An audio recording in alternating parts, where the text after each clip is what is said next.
So, Mark, we've been working with a brain gauge as a testing and also as a training platform.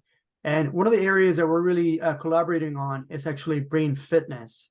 And so, could you share a little bit about what you believe brain fitness is and how to actually achieve it? Yeah. So, basically brain fitness is not that different from physical fitness. And Mm, this, and it's mm, much easier, to think about it that way.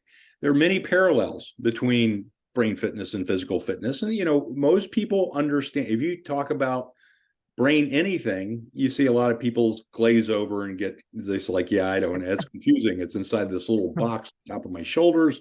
I have no idea what you're talking about. But if you put it in terms of physical fitness, you say, oh, wait a minute, because people understand things like if you have lack of activity leads to muscle atrophy. mm, Same thing happens in the brain.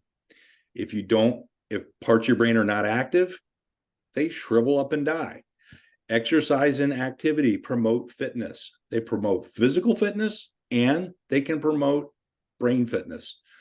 The cells in your brain are not that different from the cells in the rest of your body. And if mm, you keep that in mind, you can understand the basic principles of training. And, measurements are critical for tracking progress. I mean, that's the number one thing. If you're an athlete, this is really, this for a fact, I mean, nobody trains on the track and doesn't time themselves. I mean, nobody trains in the pool. No swimmer, goes, very long without, ever looking at a clock. Anybody that trains in any sport is always going to think about, well, how fast am I? What is my reaction time? mm, How can I get to the other side of the rink faster? There's people train but they have to have measures for seeing whether it's lift, how much weight did they lift, how much, or what their time was. They've got to know, or what their, how good they performed. There's got to be a way to measure, and that's really critical. But, you can also take it a little further. And now that we sort of see that, well, there's a parallel between brain fitness and physical fitness. So what are some of the parallels? Let's say, they both benefit from improvements in strength, endurance, and flexibility. Okay, well, strength, this is, and if you're thinking in terms of physical fitness, this is really just flat out easy to understand. Strength is just how strong you are. Endurance, how long can you last? Flexibility is, think of it this way. If you're really, really muscle bound and you get really strong, you can't even touch your elbow. mm, That's not enough flexibility. So you've got to have the flexibility to move around a bit. Now, in mm, terms of brain training, raw strength, that's dependent on things like raw reaction time. You're mm, sick, basically how fast can you perform? How well is your brain operating on a task? Endurance, that has to do with, well, you might be quick on the first, you might be able to think about the person with ADHD. They might be really quick to notice something, but they can't focus on it very long. mm, So you got to be able to focus on something for a little bit longer.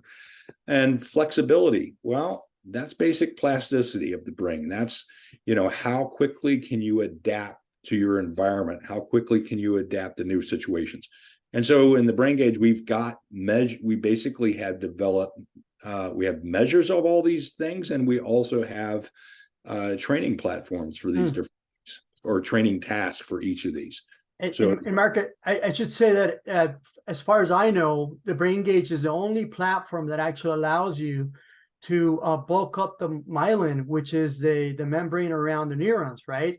And the myelin is actually is also like a muscle, right? And so the thicker it is, the actually stronger that neural reaction is. Is that right? yeah, that's pretty close. In layman's terms, I guess. I mean, one thing, with age, you also get degeneration in the myelin sheath, and that's one reason things get slower. But and sometimes what you're doing is not so much making it stronger, but preserving it and keeping things Mm, going the way they should be. So sometimes you're actually just doing maintenance with training.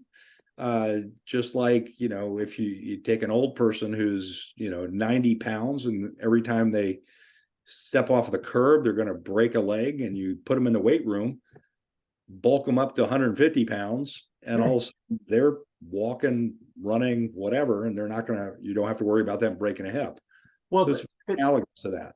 but it's the same adage, right? Use it or lose it, right? So either way, you're actually, whether it's aging or whether it's whatever else, you actually, if you're not using it, if you're not firing, if you're not actually targeting that area of your biology, then it's going to keep getting thinner, right? But just like aging, if you go back to the gym, I think the Ronald Reagan happened where he got shot and then he started working out, and they had to actually get bigger suits for him because he was bulking up, right? And I think it's the same principles. I mean, you still need some biological support systems like mitochondrial health and things like that to grow thicker. But if you are exercising it, you're getting that stimulation, right?